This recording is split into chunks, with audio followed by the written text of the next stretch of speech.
Hello student, आप सभी का स्वागत हमारे YouTube channel study with reading में। स्टूडेंट, हम पढ़ रहे हैं धार्मिक सुधार आंदोलन। जो भारतीय समाज में बुराइयां फैली हुई थी उनको मिटाने के लिए जो महत्वपूर्ण कार्य भारतीयों और जो विदेशियों द्वारा किए जा रहे थे, हम उनके बारे में पढ़ रहे हैं। तो स्टूडेंट, आप सभी से रिक्वेस्ट है कि प्लीज़ वीडियो को पूरा देखा करें। 10 से 12 मिनट की वीडियो होती है। यह वीडियो जो है टीजीटी, पीजीटी और एसएससी लेवल के जो भी एग्जाम होते हैं और चाहे वनडे एग्जाम कोई सा भी हो, इसमें महत्वपूर्ण रोल अदा करेंगे।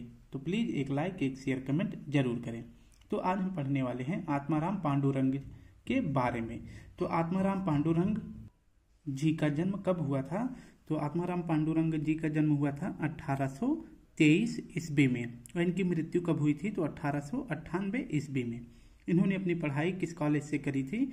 तो ग्रांड मेडिकल कॉलेज से इन्होंने अपनी पढ़ाई करी थी। ये एक चिकित्सक, दार्शनिक और समाज सुधारक भी थे। इन्होंने जो है प्रार्थना समाज की स्थापना 3 लोगों के साथ मिलकर करी थी, लेकिन महत्वपूर्ण रोल इसमें किसका था? तो आत्माराम पांडुरंग जी का महत्वपूर्ण रोल था। तो आत्माराम पांडुरंग ने प्रार्थना समाज की स्थापना की किसके साथ मिलकर? तो एमजी रनाडे, इनका पूरा नाम हो जाता है महादेव गोविंद रनाडे, और केशव चंद्र सेन की प्रेरणा से जो है प्रार्थना समाज की स्थापना करी थी। और कब किए थे? तो सन था 1867 ईस्वी में। और कहाँ पे किए थे? तो बॉम्बे में किए थे। प्रार्थना समाज के संस्थापक आत्माराम पांडुरंग थे और 1867 में इसकी स्थापना किए थे बॉम्बे में। और इसकी स्थापना क्यों करी गई थी? इसका उद्देश्य था कि समाज में चल रही कुरीतियों को दूर करना, ठीक है, जिसमें स्त्री शिक्षा तथा विधवा पुनर्विवाह, इन सभी को बढ़ावा देने के लिए जो है प्रार्थना समाज की स्थापना की गई थी, जिससे समाज में जाति प्रथा का जो विरोध था वो समाप्त हो सके, स्त्री शिक्षा को प्रोत्साहन मिल सके, विधवा पुनर्विवाह का जो है समर्थन भी इन्होंने किया था और एकेश्वरवाद में इनका विश्वास था।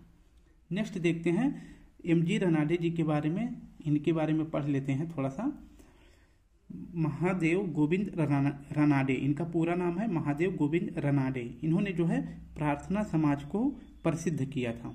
मतलब प्रसिद्धि कौन दिलाए थे प्रार्थना समाज को? तो एमजी रनाडे ने।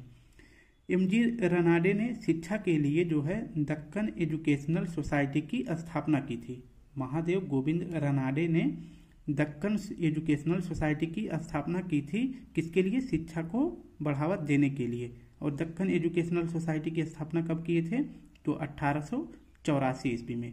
2 क्वेश्चन आप ध्यान रखेंगे। प्रार्थना समाज को जो है प्रसिद्धि किसने दिलाई थी? तो एमजी रनाडे ने। उसके बाद शिक्षा के लिए इन्होंने कौन सा सोसाइटी की स्थापना की? तो दक्कन एजुकेशनल सोसाइटी। ये 2 पॉइंट आप याद रखेंगे। नेक्स्ट हो जाता है एमजी रनाडे और डीके कर्वे। अब हम आपको नेक्स्ट जो है पढ़ाएंगे नेक्स्ट वीडियो में डीके कर्वे के बारे में। पहले पढ़ते हैं एमजी रनाडे और डीके कर्वे ने विधवा आश्रम संघ की स्थापना की थी। विधवा आश्रम संघ की स्थापना किसने करी थी? तो एमजी रनाडे और डीके कर्वे ने। विधवा आश्रम संघ के सचिव कौन थे? तो ये थे डीके कर्वे, ठीक है। डीके कर्वे जो है विधवा आश्रम संघ के सचिव थे। ये भी आप याद रखेंगे। नेक्स्ट पॉइंट है एमजी रनाडे का उल्लेख पश्चिमी भारत में सांस्कृतिक पुनर्जागरण के अग्रदूत के रूप में किया जाता है। एमजी रनाडे का उल्लेख पश्चिमी भारत यानी जो महाराष्ट्र का क्षेत्र था उसमें। तो एमजी रनाडे का उल्लेख पश्चिमी भारत में सांस्कृतिक पुनर्जागरण का अग्रदूत। क्वेश्चन पूछा जाएगा कि सांस्कृतिक पुनर्जागरण का अग्रदूत किसे माना जाता है?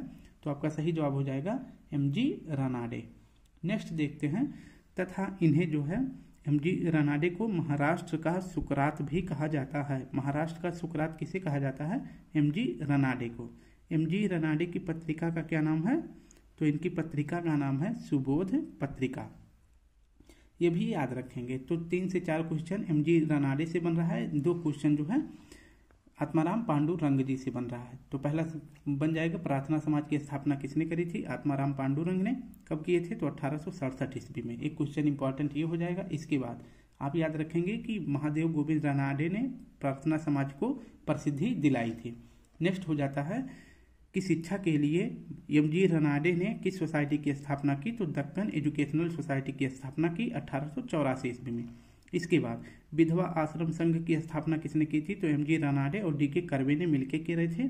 और विधवा आश्रम संघ के सचिव कौन थे? तो ये डीके कर्वे थे। इसके बाद हो जाता है कि एमजे रनाडे को क्या कहा जाता है? पश्चिम भारत में सांस्कृतिक पुनर्जागरण के अग्रदूत के नाम से ये जाने जाते हैं। इसके बाद इन्हें महाराष्ट्र का सुकरात भी कहा जाता है। इनकी पत्रिका का नाम है सुबोध पत्रिका। अब नेक्स्ट पॉइंट देख लेते हैं, हम पढ़ लेते हैं सर विलियम जोन्स के बारे में। सर विलियम जोन्स का जन्म कब हुआ था? तो इनका जन्म हुआ था 28 सितंबर 1746 ईस्वी को। और कहाँ हुआ था? लंदन में। ये एक विदेशी व्यक्ति थे। इनका जन्म हुआ था 28 सितंबर 1746 में लंदन में हुआ था। इनकी मृत्यु कहाँ हुई थी? तो इनकी मृत्यु हुई थी 17 अप्रैल 1794 ईस्वी में। कहाँ पर? कोलकाता, भारत में इनकी मृत्यु हुई थी। तो इनकी कर्म भूमि कहाँ पे हो जाती है? जब इनका जन्म लंदन में हुआ तो इनका कर्म जो है कर्म भूमि लंदन में भी था और साथ साथ में भारत में भी था। भारत के स्पेशली स्थान पूछा जाए तो कलकत्ता में था। इनकी प्रमुख रचनाएं कौन कौन सी हैं? तो इनकी प्रमुख रचनाएं दो याद रखेंगे। एक ये वाला कानून से संबंधित है, यानी लॉ पुस्तक है, इनकी लॉ बुक है। ये है on the law of bailments, on the law of bailments. और इनकी दूसरी पुस्तक है मो अलकात पुस्तक किसकी है? तो यह है सर विलियम जोन्स की। इन्होंने भी भारतीय समाज में फैली हुई बुराइयों को मिटाने के लिए महत्वपूर्ण कार्य किया था। ठीक है, इनके द्वारा जो संगठन की स्थापना की जाती है उसके बारे में हम पढ़ने वाले हैं। ये एक अंग्रेजी व्यक्ति होने के बावजूद जो है भारतीयों में जो भेदभाव और शिक्षा व्यवस्था इतनी खराब थी, महिलाओं को जो है मतलब बहुत ज़्यादा पर्दा प्रथा में रखा जाता था, इन सभी का इसने विरोध किया था। अब इनके बारे में हम देखते हैं कि इन्होंने किस संगठन की स्थापना की थी। तो एशियाटिक सोसाइटी की स्थापना सर विलियम जोन्स ने की थी। एशियाटिक सोसाइटी की स्थापना सर विलियम जोन्स ने की थी। और कब किए थे? तो 1784 ईस्वी में किए थे। बंगाल यानी कलकत्ता में इसकी स्थापना की गई थी। ठीक है, तो एशियाटिक सोसाइटी की स्थापना सर विलियम जोन्स ने की थी 1784 ईस्वी में, कलकत्ता, पश्चिम बंगाल में। इसलिए जब इन्होंने एशियाटिक सोसाइटी की स्थापना करी थी तो भारतीयों में जो है आत्मगौरव एवं आत्मसम्मान की भावना उत्पन्न हुई। उनको ये लगा कि अगर कोई विदेशी व्यक्ति हमारे समाज में फैली बुराइयों को मिटा रहा है तो इससे शर्मनाक कोई बात नहीं हो सकती। हम इतने वो इस प्रकार के व्यक्ति हो गए हैं कि हम अपने ही समाज में फैली बुराइयों को नहीं मिटा पा रहे हैं। तो इस प्रकार से ये सोचकर उनके अंदर एक आत्मगौरव की भावना उत्पन्न हुई और उन्होंने जो है सर विलियम जोन्स के साथ मिलकर समाज में फैली बुराइयों को मिटाने का प्रयास किया। इसके बाद क्या होता है कि 19वीं सदी के भारतीय पुनर्जागरण में पश्चिमी शिक्षा का महत्वपूर्ण योगदान रहा। 19वीं शताब्दी में जो भारतीय पुनर्जागरण में पश्चिमी शिक्षा यानी कि यूरोपीय कंट्री, अमेरिकन जो आए थे, उन सभी का जो है भारतीय पुनर्जागरण में महत्वपूर्ण योगदान रहा। इसके बाद जो है इन्हें सर विलियम जोन्स को जो है संस्कृत, फारसी, अरबी, जर्मन, फ्रेंच आदि स्पेनिश आदि भाषाओं का इन्हें ज्ञान था। ठीक है, ये एक भाषाविद थे, इन्हें बहुत सारी भाषाएं आती थी। अब देखते हैं कि 1783 ईस्वी में इन्हें जो है सर की उपाधि कब दी जाती है? तो 1783 ईस्वी में बंगाल के उच्च न्यायालय में इन्हें न्यायाधीश नियुक्त किया जाता है और उसी वर्ष उन्हें जो है सर की उपाधि दी जाती है। ठीक है, तो इन्हें सर की उपाधि कब दी जाती है? 1783 ईस्वी में। ये आप याद रखेंगे। क्यों दी जाती है? क्योंकि जब ये बंगाल में आए थे, अपना महत्वपूर्ण कार्य कर रहे थे और आपको पता है कि कोई भी जो इंग्लिश व्यक्ति था वो पढ़ा लिखा ही होता है और जब वो भारत में आता है तो कुछ न कुछ योगदान करके जा रहा था। ठीक है, तो इन्हें जो है उच्च न्यायालय और इन्हें जो है कानून का ज्ञान भी था और इनकी पुस्तक का नाम मैंने आपको बता भी दिया था। तो इन्हें कानून के ज्ञान होने के कारण इन्हें कलकत्ता में जो है 1783 में कलकत्ता हाईकोर्ट का इन्हें क्या बना दिया जाता है? न्यायाधीश बना दिया जाता है और उसी दौरान इन्हें सर की उपाधि भी दी जाती है। इनका लास्ट है कि इन्होंने कालिदास के अभिज्ञान शकुंतलम का अंग्रेजी में अनुवाद भी किया था।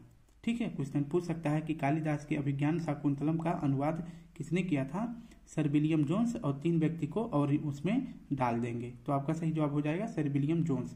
तो स्टूडेंट आज हमने पढ़ा है एमजी रनाडे के बारे में, आत्माराम पांडुरंग के बारे में और डीके कर्वे और थोड़ा सा जो है हमने पढ़ा है सर विलियम जोन्स के भी बारे में। तो इससे बाहर जो है क्वेश्चन नहीं बनने वाला है। तो ऐसे धीरे धीरे करके हम पूरा क्वेश्चन सॉल्व करा देंगे। आप सभी से रिक्वेस्ट है कि अगर आप सभी को इसका PDF चाहिए तो मैं इस वीडियो के कमेंट बॉक्स के नीचे अपना टेलीग्राम लिंक दे दूंगा, वहाँ से आप इसका PDF डाउनलोड कर सकते हैं। तो कल फिर मिलते हैं एक नए वीडियो के साथ। तब तक के लिए आप सभी को प्यारा सा जय हिंद, जय भारत।